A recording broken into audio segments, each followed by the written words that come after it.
dosis baru 2,7%. Ya. Kalau dari data ini berarti memang kebanyakan yang tidak tertolong memang belum divaksin ya Mas ya. Untuk yang divaksin hanya 2% dan 2% yang 2 dosis ya. Kesimpulannya kalau saya sampaikan memang ada manfaatnya ya dengan PPKM dan vaksin ini berdasarkan data kami. Walaupun memang untuk saat ini ya kasus masih ada ya, masih lumayan tinggi. Mudah-mudahan minggu ke depan sudah terjadi penurunan ke level 3 misalnya ya, karena kemarin kan dari PPKM darurat dari tanggal 3 Juli sampai 20 Juli, kemudian diperpanjang 21 sampai 25 ya, sebagai PPKM level 4 ya. Mudah-mudahan nanti ke depan berubah menjadi turun levelnya, namun tetap ya protokol kesehatan tetap untuk dilaksanakan dan untuk akselerasi vaksinasi. Saya kira itu, Mas Ihsan. Oh ya, baik, terima kasih Bu. Sama satu lagi Bu, ada pertanyaan terkait vaksin. Kebetulan saya juga mau vaksin, tapi saya baru sembuh dari DBD Bu, baru sebulan. Nah ini kira-kira boleh nggak Bu vaksin?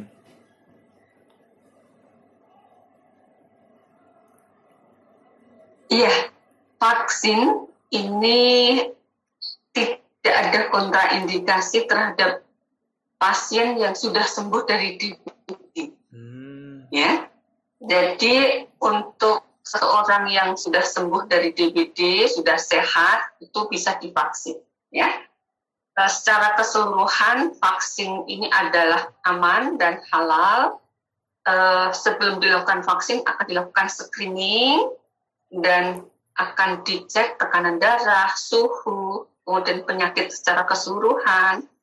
Kalau memang saat ini dalam keadaan yang sehat, tidak sakit, bisa divaksin.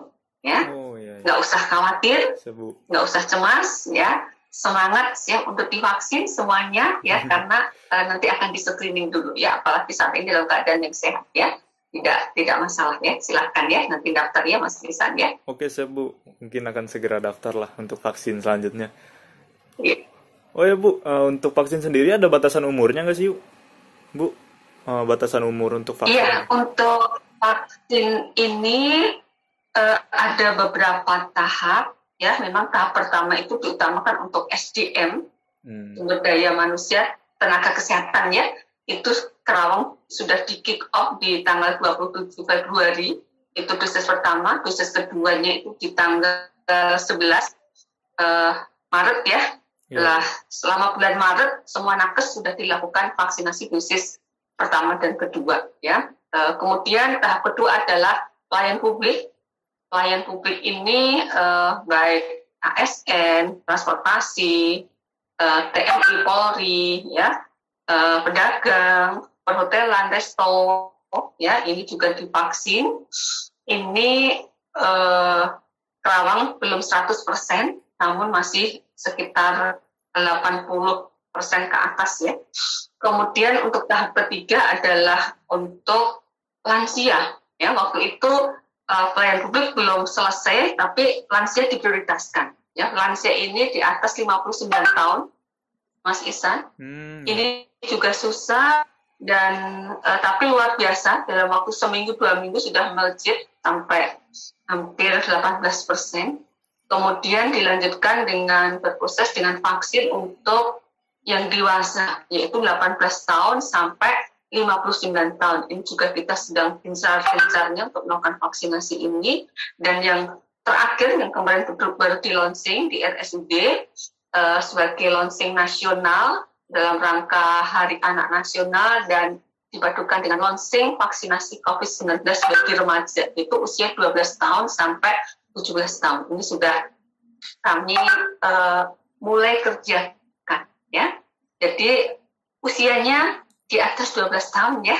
Sampai lansia boleh untuk vaksinasi COVID ini, ya. Baik, terima kasih Bu penjelasannya Bu. Sama ada lagi nih Bu, kemarin kan sempat ini juga ya. Jadi si penderita COVID itu yang umurnya udah di atas Bu ya, sudah lansia.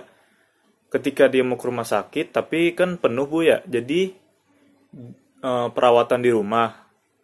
Nah itu untuk prosedur misalnya kayak mau ngambil tabung oksigen gitu Bu, itu gimana sih Bu? Oh, untuk pasien COVID ya Mas ya? Iya, Jadi untuk pasien COVID Bu. pasien COVID ini Mas ya, Hmm. ada 4 kelompok ya. Kelompok pertama adalah OTG, orang tanpa gejala. Hmm. Yang kedua adalah orang dengan gejala ringan ya. OTG dengan orang gejala ringan ini adalah isoman di rumah ya. Ringan saja, yaitu ada demam, batuk, pilek, mual, muntah ya, tetapi tidak ada sesak nafas ya. Iya. Karena kalau ada sesak nafas itu sudah masuk ke gejala sedang ya. Kemudian kelompok yang ketiga adalah gejala sedang. Gejala sedang ini sudah mulai ada sesak nafas ya. Sudah Sesak ada. nafas ini cara hitungnya dengan pernafasan kalau dihitung lebih dari 24 kali per menit. Ya, Mas kok nafas hitung 1, 2 ya, 24 kali per menit itu maksimal normal ya. Tapi kalau di atas 24 kali per menit itu berarti sudah sesak nafas. Kemudian kalau gejala kelompok yang keempat adalah dengan gejala berat.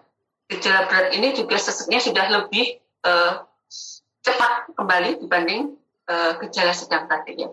Gejala sedang dan gejala berat ini harus dirujuk ke rumah sakit. Ya, tadi pertanyaannya Mas, ketika ada lansia yang sesak itu bagaimana pengambilan oksigennya? Ya, kalau memang sesak, ini memang harus dibawa ke rumah sakit. Ya, batasannya tadi di atas 24 kali per menit, atau kalau dicek dengan saturasi oksigen itu di bawah 94%. Iya. Ya.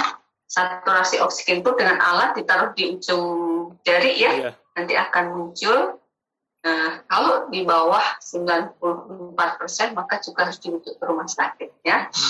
Kalau untuk di rumah sakit memang sudah tersedia ya tabung-tabung oksigen yang sudah disiapkan ya.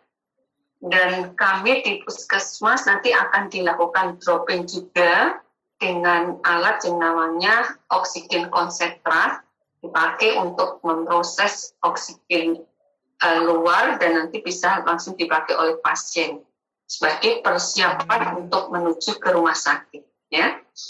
Nah, sekali lagi gejala sedang dan berat harus dirujuk ke rumah sakit ya. Makanya bagi yang isoman di rumah ini Satgas baik di tingkat RT RW, desa, puskesmas bersama-sama memantau termasuk keluarganya ya. Jangan sampai terjadi perburukan. Ketika sudah mulai ada sesak ya harus segera dibawa ke rumah sakit ya. Sekali lagi pemantauan yang ketat ketika ada gejala yang mengarah ke perburukan dibawa ke rumah sakit dan tentunya dipantau jangan sampai terjadi perburukan. Dengan apa? Nah, nanti kami jelaskan ya. Untuk apa yang harus dilakukan ketika masyarakat sedang melakukan isolasi mandiri di rumah ya, supaya tidak terjadi perburukan ya. Apa saja yang harus dilakukan? Yang dilakukan ketika terjadi sedang mengalami isolasi mandiri di rumah, yang pertama harus menerima bahwa oh iya saya sedang terpapar COVID. Diterima dengan hati yang lapang, hati yang longgar ya. Jangan merasa aduh saya kena COVID ya. Sekali lagi diterima ya. Kemudian pikiran harus positif selalu ya.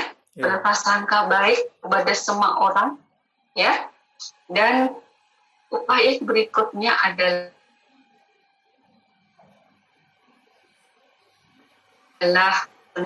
sehat itu dengan makan makanan yang dengan gizi seimbang ya.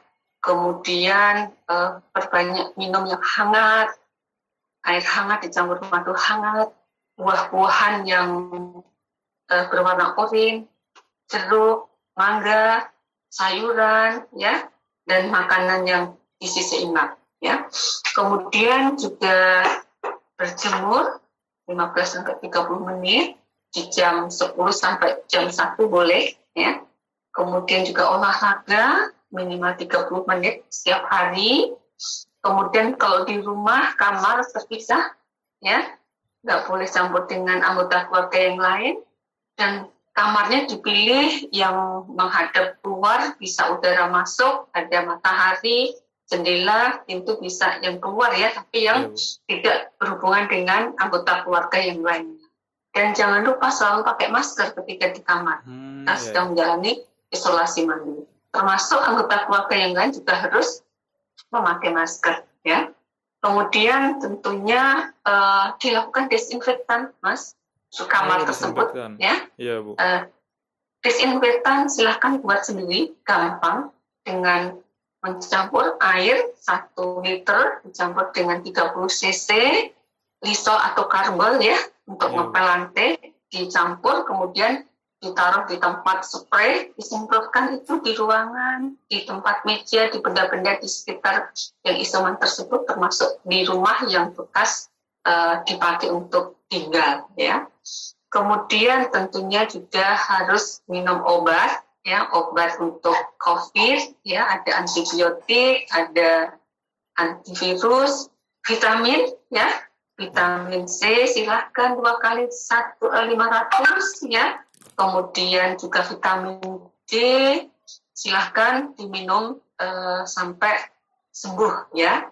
Dan jalani isolasi ini dengan disiplin, termasuk mencuci pakaian juga sendiri, memakai alat makan juga sendiri, cuci sendiri, termasuk membersihkan tempat tinggal kamar untuk isolasi itu silahkan dikerjakan sendiri, ya. Tentunya dengan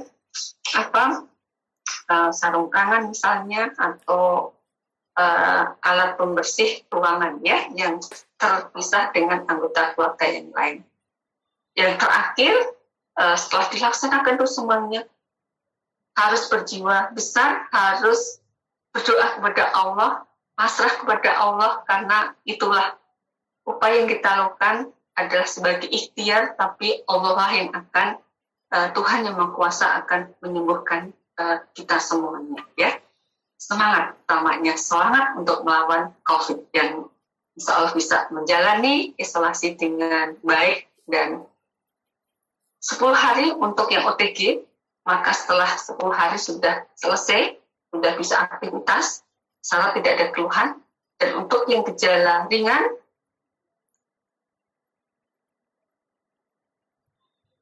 itu 10 hari ditambah hari 14, ya, di 14 hari, gejala ringan sudah selesai menjalankan isolasi, dan hari ke-15 sudah bisa aktivitas dengan syarat tidak ada keluhan, ya. Dan selesai isolasi, baik itu gejala ringan maupun tanpa gejala, tidak perlu follow up PCR, ya. Oh iya, Bu. Sudah cukup, ya. Sudah cukup, ya. Sudah cukup bisa aktivitas kembali, ya.